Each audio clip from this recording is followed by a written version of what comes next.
Hi viewers, ಕರುನಾಡ ಕೈ ರುಚಿ ಕ್ರಿಯೇಷನ್ಸ್ಗೆ ಸ್ವಾಗತ. ನಾನಿವತ್ತು ವರಮಹಾಲಕ್ಷ್ಮಿ ತಾಯಿಗೆ ಹೇಗೆ ಸೀರೆ ಉಡಿಸ್ಬೋದು ಅನ್ನೋದನ್ನು ಶೇರ್ ಮಾಡ್ಕೊಳ್ತಾ ಇದ್ದೀನಿ.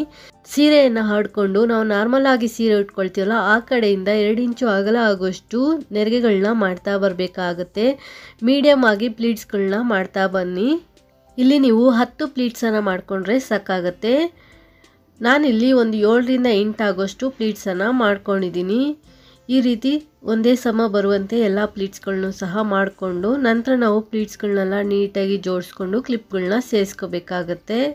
ಹೊಸದಾಗಿ ಯಾರೆಲ್ಲ ನಮ್ಮ ಚಾನಲ್ ನೋಡ್ತಾ ಇದ್ದೀರಾ, ನಮ್ಮ ಚಾನಲ್ನ ಸಬ್ಸ್ಕ್ರೈಬ್ ಮಾಡ್ಕೊಂಡು ನೋಡಿ.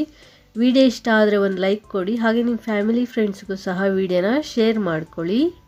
ನಾನಿಲ್ಲಿ ಬಾರ್ಡರ್ ತುದಿಗಳಲ್ಲಿರುವಂತಹ ನೆರಿಗೆಗಳನ್ನ ನೀಟಾಗಿ ಜೋಡಿಸ್ಬಿಟ್ಟು ಕ್ಲಿಪ್ಪನ್ನು ಸೇರಿಸ್ಕೊಂಡಿದ್ದೀನಿ. ಕ್ಲಿಪ್ಪು ಅಥವಾ ಬಟ್ಟೆ ಪಿನ್ನನ್ನು ನೀವು ಇಲ್ಲಿ ಸೇರಿಸ್ಕೊಳ್ಳಿ. ಇನ್ನೊಂದು ಸೈಡು ಬಾರ್ಡರ್ ಹತ್ರನೂ ಸಹ ಇದೇ ರೀತಿ ನೀವು ಇಲ್ಲಿ ನೆರಿಗೆಗಳನ್ನ ಜೋಡಿಸ್ಬಿಟ್ಟು ಕ್ಲಿಪ್ಪನ್ನು ಸೇರಿಸ್ಕೋಬೇಕಾಗತ್ತೆ. ನಂತರ ಮಧ್ಯಭಾಗದಲ್ಲೂ ಸಹ ನೆರಿಗೆಗಳನ್ನ ನೀಟಾಗಿ ಜೋಡಿಸ್ಕೊಂಡು ಅಲ್ಲಿನೂ ಸಹ ನೀವು ಕ್ಲಿಪ್ಪನ್ನು ಸೇರಿಸ್ಕೋಬೇಕು.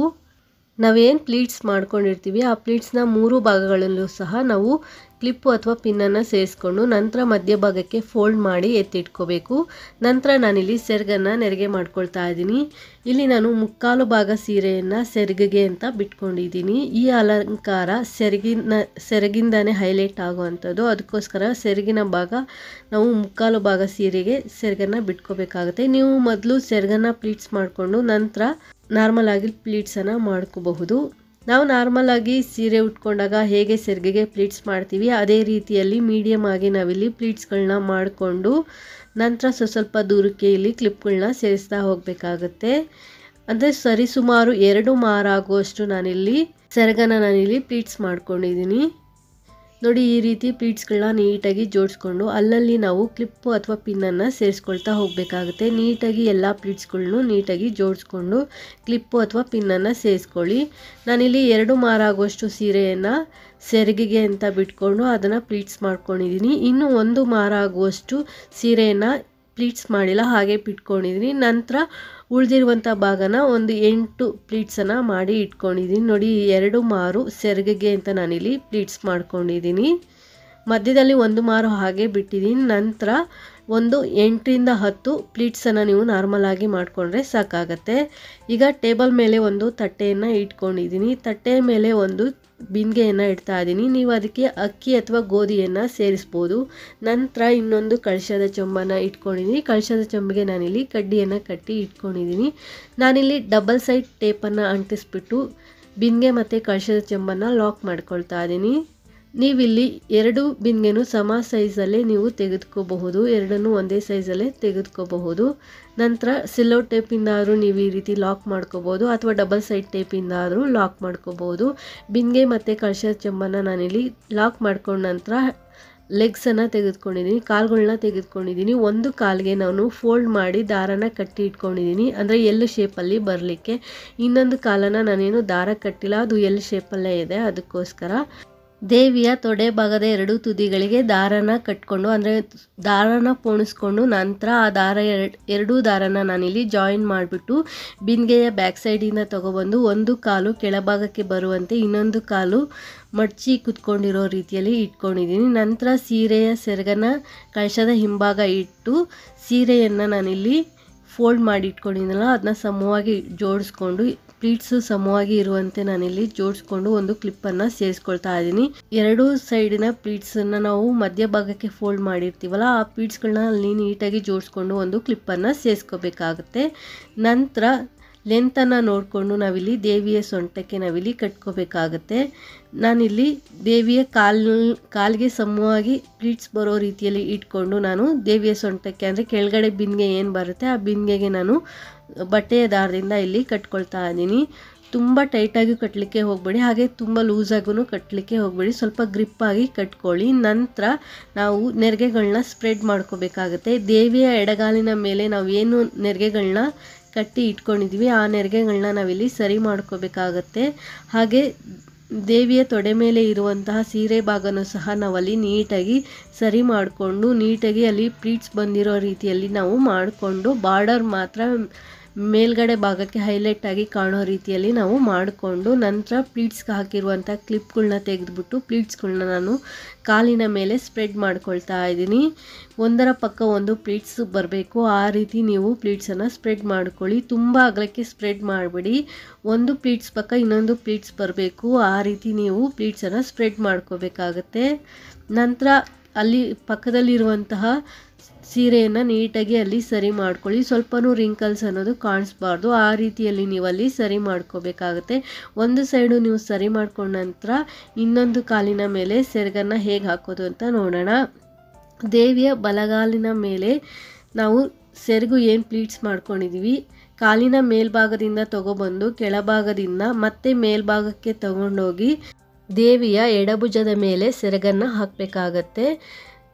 ಅಂದರೆ ಇಂಟು ಶೇಪಲ್ಲಿ ದೇವಿಯ ಬಲಗಾಲ ಒಳಗಡೆ ಸೀರೆ ಅನ್ನೋದು ಬರಬೇಕಾಗತ್ತೆ, ಆ ರೀತಿಯಲ್ಲಿ ನಾವು ಹಾಕ್ಕೋಬೇಕು. ಅಂದರೆ ಎಕ್ಸ್ ಶೇಪಲ್ಲಿ ಸೀರೆ ಅನ್ನೋದು ದೇವಿಯ ಬಲಗಾಲಿನ ಒಳಗಡೆ ಬರಬೇಕು. ನಂತರ ನಾವಲ್ಲಿ ಸೀರೆಯನ್ನು ಸರಿ ಮಾಡಿಕೊಂಡು ದೇವಿಯ ಬಲಗಡೆ ಕಾಲಿನ ಮೇಲೆ ಇರುವಂಥ ಮೊಣಕಾಲು ಮತ್ತು ತೊಡೆಯ ಮೇಲಿರುವಂಥ ನೆರಿಗೆಗಳನ್ನ ನಾವು ಸ್ಟೆಪ್ ಬೈ ಸ್ಟೆಪ್ಪು ಬರೋ ರೀತಿಯಲ್ಲಿ ಸ್ಪ್ರೆಡ್ ಮಾಡಬೇಕು. ಒಂದು ನೆರಿಗೆ ಪಕ್ಕ ಇನ್ನೊಂದು ನೆರಿಗೆ ಅನ್ನೋದು ಬರಬೇಕು, ಆ ರೀತಿಯಲ್ಲಿ ನೆರಿಗೆಗಳನ್ನ ನೀಟಾಗಿ ಸ್ಪ್ರೆಡ್ ಮಾಡ್ಕೊಳ್ಳಿ. ನೆರಿಗೆಗಳು ನಿಲ್ತಾ ಇಲ್ಲ ಅಂದರೆ ನೆರಿಗೆಗಳನ್ನೆಲ್ಲ ಜೋಡಿಸ್ಬಿಟ್ಟು ನೀವು ಅಲ್ಲಿ ಪಿನ್ನನ್ನು ಸೇರಿಸ್ಕೋಬೋದು. ಈ ರೀತಿಯಾಗಿ ನೀವು ನೀಟಾಗಿ ನೆರಿಗೆಗಳನ್ನ ಜೋಡಿಸ್ಕೋಬೇಕಾಗತ್ತೆ. ಕಾಲಿನ ಮೇಲ್ಗಡೆ ಸೆರಗನ್ನು ಏನು ಹಾಕಿರ್ತೀವಿ ಆ ಸೆರಗಿನ ಭಾಗದಲ್ಲಿರುವಂಥ ಕ್ಲಿಪ್ಪನ್ನು ತೆಗೆದ್ಬಿಟ್ಟು ಅಲ್ಲೂ ಸಹ ನೆರಿಗೆಗಳನ್ನ ನೀಟಾಗಿ ಸ್ಪ್ರೆಡ್ ಮಾಡ್ಕೊಳ್ತಾ ಇದ್ದೀನಿ. ಇನ್ನೊಬ್ಬರು ಯಾರಾದರೂ ಇದ್ದರೆ ದೇವಿಯ ಭುಜದ ಮೇಲೆ ಸೆರಗನ್ನು ಇಟ್ಕೊಳ್ಳಿಕ್ಕೆ ಹೇಳಿಬಿಟ್ಟು ನಂತರ ನಾವು ದೇವಿಗೆ ಗೆಜ್ಜೆ ಕಟ್ತೀವಲ್ಲ ಅಲ್ಲಿ ಎರಡೂ ಸೈಡಿನ ಪ್ಲೀಟ್ಸ್ಗಳನ್ನ ಒಂದೊಂದು ಪ್ಲೀಟ್ಸನ್ನು ಹಿಡಿದ್ಬಿಟ್ಟು ನೀವು ಪಿನ್ನನ್ನು ಸೇರಿಸ್ಕೋಬೇಕಾಗತ್ತೆ. ಏಕೆಂದರೆ ಜಾರಬಾರ್ದು, ಅದಕ್ಕೋಸ್ಕರ ನಾವು ಪಿನ್ನನ್ನು ಸೇರಿಸ್ಕೋಬೇಕಾಗತ್ತೆ. ನಾನು ಎರಡೂ ಸೈಡಿನ ಒಂದೊಂದು ಪ್ಲೀಟ್ಸನ್ನು ಹಿಡಿದ್ಬಿಟ್ಟು ಅಲ್ಲಿ ಗೆಜ್ಜೆ ಹತ್ರ ಲಾಕ್ ಮಾಡ್ಕೊಂಡಿದ್ದೀನಿ. ದೇವಿಯ ಕಾಲಿಗೆ ನೀವು ಲಾಕ್ ಮಾಡಲಿಕ್ಕೆ ಹೋಗಬೇಡಿ, ಎರಡು ಪ್ಲೀಟ್ಸನ್ನು ಹಿಡಿದು ಲಾಕ್ ಮಾಡಿಕೊಂಡ್ರೆ ಸಾಕಾಗತ್ತೆ. ದೇವಿಯ ಕಾಲಿಗೆ ಏನಾದರೂ ನೀವು ಲಾಕ್ ಮಾಡಿಕೊಂಡ್ರೆ ಸೀರೆಯನ್ನು ಜರುಗಿಸ್ಲಿಕ್ಕೆ ಆಗಲ್ಲ, ಅದಕ್ಕೋಸ್ಕರ ಕೆಳಗಡೆ ಪ್ಲೀಟ್ಸು ಮತ್ತು ಮೇಲ್ಗಡೆ ಪ್ಲೀಟ್ಸನ್ನು ಹಿಡಿದ್ಬಿಟ್ಟು ಪಿನ್ನನ್ನು ಸೇರಿಸ್ಕೊಂಡ್ರೆ ಸಾಕಾಗತ್ತೆ. ನಂತರ ದೇವಿಯ ತೊಡೆ ಮೇಲೆ ಇರುವಂತಹ ಪ್ಲೀಟ್ಸು ಅಥವಾ ಮೊಣಕಾಲಿನ ಮೇಲೆ ಇರುವಂಥ ಪ್ಲೀಟ್ಸನ್ನು ನಾವು ನೀಟಾಗಿ ಸ್ಪ್ರೆಡ್ ಮಾಡಿಕೊಂಡು ದೇವಿಯ ಕಾಲು ನೀಟಾಗಿ ಕವರ್ ಆಗಬೇಕು, ಆ ರೀತಿ ನಾವಲ್ಲಿ ಕವರ್ ಮಾಡ್ಕೋಬೇಕಾಗತ್ತೆ. ಕವರ್ ಮಾಡಿಕೊಂಡು ನಂತರ ನಾನಿಲ್ಲಿ ಇನ್ನೊಂದು ಭುಜದ ಮೇಲೆ ಸೆರಗನ್ನು ಹಾಕ್ತಾ ಇದ್ದೀನಿ. ಈ ರೀತಿ ಹಾಕ್ಕೊಂಡು ನಂತರ ನಾವು ದೇವಿಯ ಕಾಲ ಮೇಲಿರುವಂಥ ನೆರಿಗೆಗಳನ್ನ ನೀಟಾಗಿ ಸ್ಪ್ರೆಡ್ ಮಾಡಲಿಕ್ಕೆ ಈಸಿ ಆಗುತ್ತೆ. ಸೊ ಅದಕ್ಕೋಸ್ಕರ ನಾನಿಲ್ಲಿ ಏನು ಮಾಡ್ತಾ ಇದ್ದೀನಿ, ಹಿಂಭಾಗದಿಂದ ಮತ್ತೆ ಬಲಗಡೆ ಭುಜದ ಮೇಲಿಂದ ಸೆರಗನ್ನು ಮುಂಭಾಗಕ್ಕೆ ತೊಗೊಂಬಂದು ಹಾಕ್ಬಿಟ್ಟು ಎಲ್ ಶೇಪಲ್ಲಿ ಹಾಕ್ಕೊಂಡಿದ್ದೀನಿ. ನಂತರ ನೆರಿಗೆಗಳನ್ನ ಅಲ್ಲಿ ಸ್ಪ್ರೆಡ್ ಮಾಡ್ಕೊಳ್ತಾ ಇದ್ದೀನಿ. ಸೆರಗಲ್ಲಿರುವಂತಹ ನೆರಿಗೆಗಳನ್ನ ಸ್ಪ್ರೆಡ್ ಮಾಡಿಕೊಂಡು ದೇವಿಯ ಸೊಂಟಕ್ಕೆ ಒಂದು ದಾರವನ್ನು ಕಟ್ಕೊಳ್ತಾ ಇದ್ದೀನಿ. ದೇವಿಯ ಸೊಂಟಕ್ಕೆ ಒಂದು ಶೇಪ್ ಬರೋ ರೀತಿಯಲ್ಲಿ ಒಂದು ದಾರನ ಕಟ್ಕೊಳ್ಳಿ.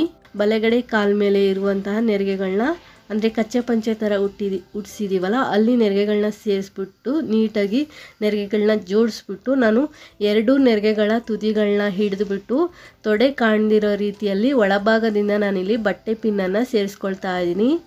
ಸೆರಗಿನ ಎರಡೂ ತುದಿಗಳನ್ನ ನೀವು ತೆಗೆದುಕೊಂಡು ಒಳಭಾಗದಿಂದ ಒಂದು ಪಿನ್ನನ್ನು ಸೇರಿಸ್ಬಿಟ್ಟು ನಂತರ ನೆರಿಗೆಗಳನ್ನ ಈ ರೀತಿ ಒಂದು ಸ್ಟೆಪ್ ಬೈ ಸ್ಟೆಪ್ ಬರೋ ರೀತಿಯಲ್ಲಿ ನೀಟಾಗಿ ಜೋಡಿಸ್ಕೊಳ್ಳಿ. ಅಂದರೆ ನಾವು ನೋಡಿದಾಗ ಅದು ಕಚ್ಚೆ ಪಂಚೆ ಉಟ್ಟಿರೋ ರೀತಿ ಕಾಣಿಸ್ಬೇಕು, ಆ ರೀತಿ ನಾವಲ್ಲಿ ಸ್ಪ್ರೆಡ್ ಮಾಡಿಕೊಂಡ್ರೆ ಸಾಕಾಗತ್ತೆ. ವಿಡಿಯೋ ಇಷ್ಟ ಆದರೆ ಒಂದು ಲೈಕ್ ಕೊಡಿ. ದೇವಿಯ ಭುಜದ ಮೇಲೆ ಇರುವಂತಹ ಪ್ಲೀಟ್ಸ್ಗಳನ್ನ ನೀಟಾಗಿ ಬಿಡಿಸ್ಕೊಂಡು ಕಳಶದ ಚೆಂಬು ಕಾಣದೇ ಇರೋ ರೀತಿಯಲ್ಲಿ ಇದನ್ನು ಸಹ ನಾವು ನೆರಿಗೆಗಳನ್ನ ಸ್ಪ್ರೆಡ್ ಮಾಡಿಕೊಂಡು ಬೇಕು ಅಂದರೆ ಅಲ್ಲೊಂದು ಪಿನ್ನನ್ನು ನೀವು ಸೇರಿಸ್ಕೊಳ್ಳಿ. ಸೆರಗಿನ ತುದಿಯನ್ನು ಸಹ ಸರಿ ಮಾಡಿಕೊಂಡು ಸ್ವಲ್ಪ ಫೋಲ್ಡ್ ಮಾಡಿ ದೇವಿಯ ಮೊಣಕಾಲಿನ ಮೇಲೆ ಆ ಸೆರಗು ಬರೋ ರೀತಿಯಲ್ಲಿ ನಾವು ಮಾಡಬೇಕಾಗತ್ತೆ ಅಷ್ಟೇ. ದೇವಿಯ ಕಾಲಿನ ಮೇಲೆ ಸೆರಗು ಬಂದಿರೋ ರೀತಿ ಕಾಣಿಸಿದ್ರೆ ಸಾಕಾಗತ್ತೆ. ದೇವಿಯ ಎರಡೂ ಭುಜದ ಮೇಲೆ ನೆರಿಗೆಗಳನ್ನ ನೀವು ಸ್ಟೆಪ್ ಬೈ ಸ್ಟೆಪ್ ಬರೋ ರೀತಿಯಲ್ಲಿ ನೀಟಾಗಿ ಜೋಡಿಸ್ಕೊಳ್ಳಿ.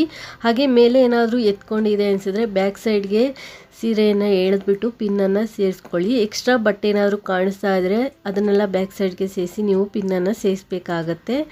ಈ ರೀತಿ ನೀಟಾಗಿ ಕಾಣೋ ರೀತಿಯಲ್ಲಿ ಮಾಡಿಕೊಂಡು ದೇವಿಯ ಸೊಂಟಕ್ಕೆ ಒಂದು ಡಾಬನ್ನು ಸೇರಿಸ್ಕೊಳ್ಳಿ. ಕೈಗಳನ್ನ ಫಿಕ್ಸ್ ಮಾಡೋ ಅಂಥವ್ರು ನೀವಿಲ್ಲಿ ಕೈಗಳನ್ನ ಫಿಕ್ಸ್ ಮಾಡಬಹುದು. ನಾನಿಲ್ಲಿ ಕೈಯನ್ನು ಫಿಕ್ಸ್ ಮಾಡಿ ತೋರಿಸಿಲ್ಲ, ಇಷ್ಟೇ ಅಲಂಕಾರ ಮಾಡಿ ತೋರಿಸಿನಿ. ಸಣ್ಣದಾಗಿ ಒಂದು ಪೇಪರನ್ನು ರೋಲ್ ಮಾಡಿಬಿಟ್ಟು ದೇವಿಯ ತೊಡೆ ಭಾಗದಲ್ಲಿ ಇಟ್ಟಿದ್ದೀನಿ. ಅಲ್ಲಿ ಒಳಭಾಗದಲ್ಲಿ ಸೀರೆ ಹೋಗಿರೋ ಥರ ಕಾಣಿಸ್ತಿದೆಯಲ್ಲ, ಅಲ್ಲಿ ನೀಟಾಗಿ ಒಂದು ಶೇಪ್ ಬರೋ ರೀತಿಯಲ್ಲಿ ನಾನು ತೊಡೆ ಭಾಗಕ್ಕೆ ಒಂದು ಪೇಪರನ್ನು ಸುತ್ತಿಬಿಟ್ಟು ಇಟ್ಟಿದ್ದೀನಿ. ನಂತರ ದೇವಿಗೆ ಒಡವೆಯನ್ನೆಲ್ಲ ಹಾಕಿ ಮೇಲ್ಗಡೆ ಇರುವಂಥ ಕಳಶದ ಚೊಂಬಿಗೆ ನೀರು ಅಥವಾ ಅಕ್ಕಿಯನ್ನು ಹಾಕಿ ಮಾವಿನೆಲೆ ಅಥವಾ ವೀಳ್ಯದೆಲೆ ಇಟ್ಟು ತೆಂಗಿನಕಾಯಿ ಇಟ್ಟು ದೇವಿಯ ಮುಖಪದ್ಮವನ್ನು ಹಾಕಿ ಹೂಗಳಿಂದ ದೇವಿಯನ್ನು ಅಲಂಕರಿಸಿ ನೀವಿಲ್ಲಿ ಕೈಯನ್ನು ಫಿಕ್ಸ್ ಮಾಡ್ಕೊಳ್ಳಿ. ನಾನಿಲ್ಲಿ ಕೈಯನ್ನು ಫಿಕ್ಸ್ ಮಾಡಿಲ್ಲ. ಲಾಸ್ಟ್ ವಿಡಿಯೋಗಳಲ್ಲೆಲ್ಲ ಕೈ ಹೇಗೆ ಫಿಕ್ಸ್ ಮಾಡ್ಕೊಳ್ಳೋದು ಅಂತ ತೋರಿಸಿದ್ದೀನಿ. ನೀವಿಲ್ಲಿ ಕೈಯನ್ನು ಫಿಕ್ಸ್ ಮಾಡಿಕೊಂಡು ನಂತರ ದೇವಿಗೆ ಸೆರಗನ್ನು ಹಾಕ್ಬೋದು. ನಾನಿಲ್ಲಿ ಕೈಯನ್ನು ಫಿಕ್ಸ್ ಮಾಡಿಲ್ಲ, ಹಾಗೆ ಮಾಡಿ ತೋರಿಸಿದ್ದೀನಿ. ಪೂರ್ತಿಯಾದ ಅಲಂಕಾರ ಆದ ನಂತರ ನೀವಿಲ್ಲಿ ನೋಡ್ತಾ ಇರ್ಬೋದು ದೇವಿ ಹೇಗೆ ಕಾಣಿಸ್ತಾ ಇದ್ದಾರೆ ಅಂತ ಹೇಳ್ಬಿಟ್ಟು. ತುಂಬ ಚೆನ್ನಾಗಿ ಬಂದಿದೆ ಈ ಅಲಂಕಾರ. ದೇವಿ ಕೂತ್ಕೊಂಡಿರೋ ಥರ ಈ ಅಲಂಕಾರ ಕಾಣಿಸುತ್ತೆ. ವಿಡಿಯೋ ಇಷ್ಟ ಆದರೆ ಒಂದು ಲೈಕ್ ಕೊಡಿ. Thanks for watching this video.